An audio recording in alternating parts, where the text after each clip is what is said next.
Alright, this right here is Wikipedia. And this is alcoholism. From Wikipedia, the free encyclopedia. It says, it says alcoholism, also known as alcohol use disorder, AUD. Didn't even know that. Is a broad term for any drinking of alcohol that results in mental or physical health problems.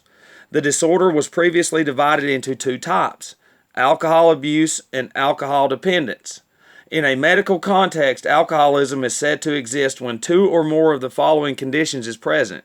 A person drinks large amounts over a period of time, over a long time period, has difficulty cutting down, acquiring and drinking alcohol takes up a great deal of time. Alcohol is strongly desired. Usage results in not fulfilling responsibilities. Usage results in social problems. Usage results in health problems. Usage results in risky situations. Withdrawal occurs when stopping, and alcohol tolerance has occurred with use. Risky situations include drinking and driving or having unsafe sex, among other things. Alcohol use can affect all parts of the body, but it particularly affects the brain, the heart, the liver, the pancreas, and immune system. This can result in mental illness. Wernicke-Korsakoff syndrome, an irregular heartbeat, cirrhosis of the liver, and an increase in the risk of cancer, among other diseases. Drinking during pregnancy can cause damage to the baby, resulting in fetal alcohol spectrum disorders. Women are generally more sensitive than men to the harmful physical and mental effects of alcohol. Environmental factors and genetics are two components. They didn't say anything about the triune brain, and this is Wikipedia, and the damage it gets, and the feelings, and how it suppresses everything, and all that. Nothing. And it says environmental factors and genetics are two components. This is Wikipedia. That are two components are associated with alcoholism, with about half risk attributed to each. A person with a parent or sibling with alcoholism is 3 to 4 times more likely to become an alcoholic themselves. Environmental factors, and this, let me reflect, a person with or sibling with a hoarding problem, with alcoholism, with a drug problem is 3 to 4 times more likely to become blah, blah, blah themselves. Environmental factors include social, cultural, and behavioral influences. Do you hear that? Environmental factors include your gas stations, your commercials, your restaurants, your NASCAR, your everything that you see that shit. Everywhere. You see it and it's plugged into your subconscious. Everywhere you go, it is driven into your triune brain. Everywhere in your subconscious. Everywhere. Cultural. You see people doing it, why not doing it? And behavioral influences. High stress levels and anxiety, as well as alcohol's inexpensive cost and easy accessibility, increase the risk. Well, of course. With all these symptoms that's created from alcoholism and everything else, you're going to have more diagnosis of everything, so you're going to have more medications from Big Pharma. People may continue to drink partly to prevent or improve symptoms of withdrawal. No, it's just they don't stop. They can't stop shaking, so they have to keep drinking. After a person stops drinking alcohol, they may experience a low level of withdrawal lasting for months. Medically, alcoholism is considered both a physical and mental illness. Questionnaires and certain blood tests may both detect people with possible alcoholism. Further information is then collected to confirm the diagnosis. Wow. Prevention of alcohol. Come on now. Prevention of alcoholism may be attempted by regulating and limiting the sale of alcohol. Yeah, right. Taxing alcohol to increase its cost and providing inexpensive treatment. Treatment may take several steps. Due to medical problems that can occur during withdrawal, alcohol detoxification should be carefully controlled. One common method involves the use of benzodiazepine medications, such as Xanaxes. These can be either given while admitted to a healthcare institution or occasionally while a person remains in the community with close supervision. Mental illness or other addictions may complicate treatment. Other detoxification support, such as group therapy or support groups, are used to help keep a person from returning to drinking. One commonly used form of support is the group of Alcoholics Anonymous. The medications, blah, blah, blah, may also be used to help prevent further drinking. Why are they not talking about anything else? Do you see that right there at Wikipedia? Wikipedia, alcoholism. Well, let me Google this. Now I'm going to read this. Oh, and see, they are telling you, because see, they already know. People are going to Google alcoholism before they research anything and watch it. And actually watch how piece of shit they really are. See, this makes you feel all right. Yeah, man, I got a doctor. I got insurance. I just need to go get on these things called benzodiazepines. That's it. It don't tell me to go out, and it mentions Alcoholics Anonymous. And that's it. The World Health Organization estimates that as of 2010, there were 208 million people with alcoholism worldwide. 208 million.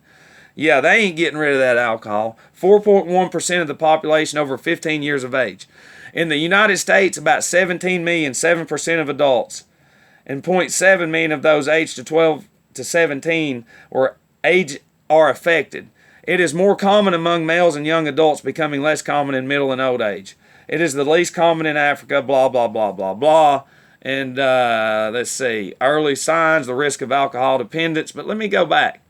That right there, it says nothing. See, what if, just say what if, it won't never happen because Satan's taking everything over, and that's the damn big pharma. But let's say what if right here, and it says be careful. One common method involves the use of pharmacies, cannabis, hemp, and CBD pharmacies. Whatever it takes, go talk to your local farmer, and they will put you on the strain or put you on the oil or put you on whatever that's going to help you, because when you get on those fucking diazepams, guess what? You're going to start liking them just like you like the alcohol. And that's a fact, because I've lived it many times and many other people have too. So now you've quit drinking, guess what? Now you on benzos. Now let's say you by God, I hadn't drank in 10 years. Now quit doing those benzos. You can't. I know people that tried to quit, you know what they did? Had a seizure and ended up there in me. And was like, man, I thought you was clean 10 years. Well, I tried to quit, and exactly, because that same trained brain you took the alcohol away is getting hit with the same signal that's not even natural, not even grown out of this damn planet. Nothing. It's garbage. Early signs. The risk of alcohol dependence begins at low levels of drinking and increases, no it don't, and directly with both the volume of alcohol consumed and a pattern of drinking larger amounts on an occasion. You don't have to drink large amounts. To the point of intoxication, which is sometimes called binge drinking. Long-term misuse. Alcoholism is characterized by an increased tolerance to alcohol, which means that an individual consumes more alcohol, and physical dependence on alcohol, which makes it hard for an individual to control their consumption. The physical dependency caused by alcohol can lead to an affected individual having a very strong urge to drink alcohol. That's why we can't quit. These characteristics play a role decreasing an alcoholic's ability to stop drinking. Alcoholism can have diverse effects on mental health, causing psychiatric disorders and increasing the risk of suicide. A depressed mood is a common symptom of heavy alcohol drinkers. Look, when that brain's getting hit with all that, this is your long-term use, and then you quit, it's not mental illness. It's not mental health. All it is your brain's trying to heal, and it can't heal because now we're putting all that medication in on it. We're flooding that brain some more. Now we really don't know how to think because we've drank forever. We have crushed on how to love and how to feel, how to respect somebody, how to care anymore. Now that medication floods all that, and we ain't drinking. Now we're just like that. The old timers will tell you it takes at least 5 years for the brain to come around. And I heard an old man say the other day, I think it takes 10 years. You know what I think? The rest of your life. And here's what I'm going to go into. See, the life of a real alcoholic, from my experience, I would get 3 months, or let's say 6 months starting out, and then I'd relapse. And then I wouldn't quit for a long time. Then I'd get 5 months, and then I'd relapse. Then I'd get 4 months, and then I'd get 3 months. And then I finally tried. I tried to go get help, and every time I tried. But when I do the history, if I don't stay connected, because in all of these detoxes and all of my experience, I was in a lot of meetings. I seen a lot of old timers pick up chips, and I seen a lot of people come in the detox with 2 years clean, 10 years clean, 16, 24, 30, 40 years clean coming in a detox.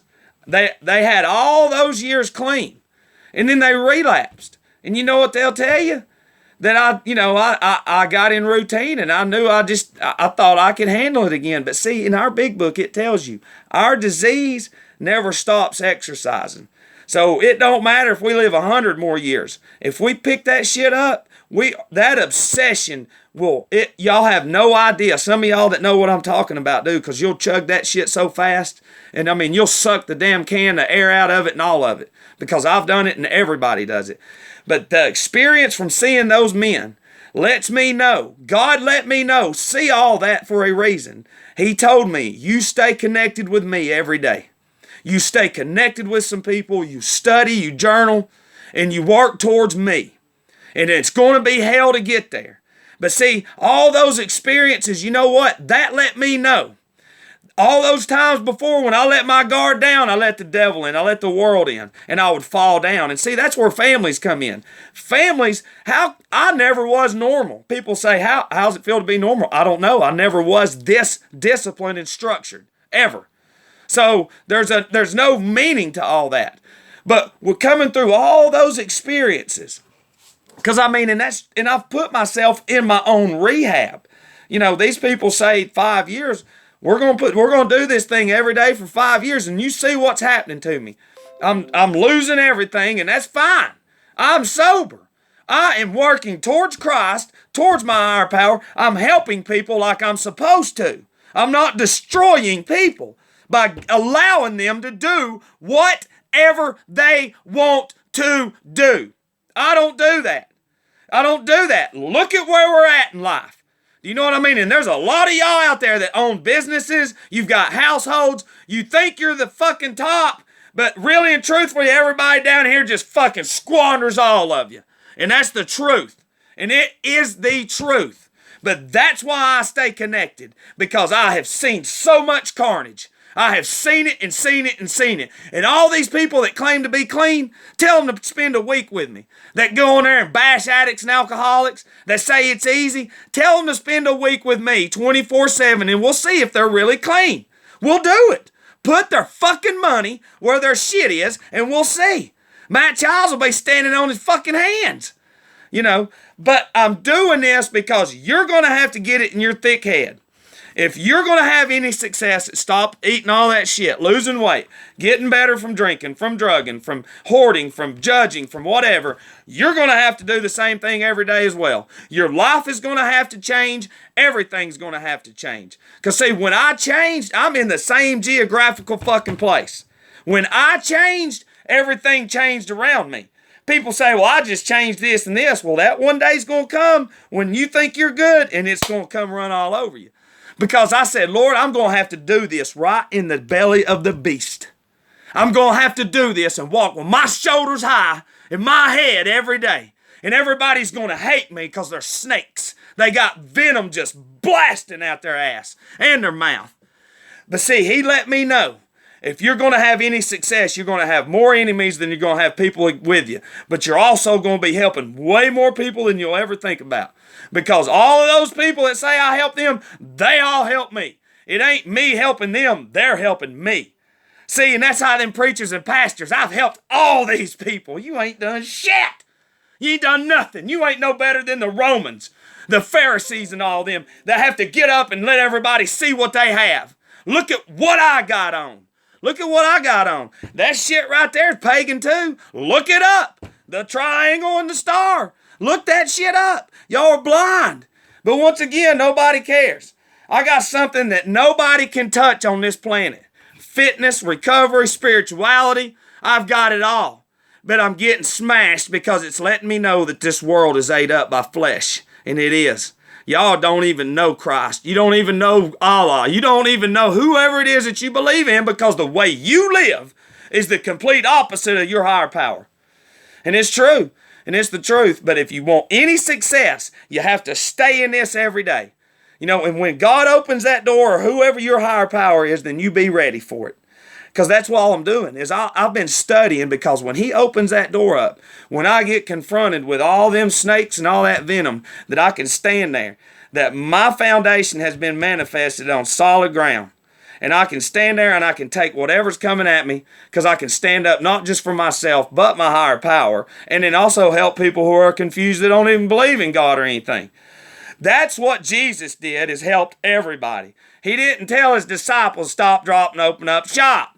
Get you some badass resorts right there on the beach. Didn't do that. He didn't say prosper with money. Prosper from within.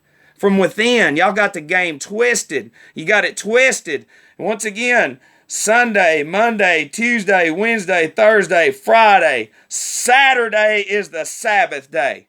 And it is. And you can say whatever you want, but it is, and that's a commandment. And if you break that and you're cool with it, then you can die and go to hell with that shit, but not me. And I love you.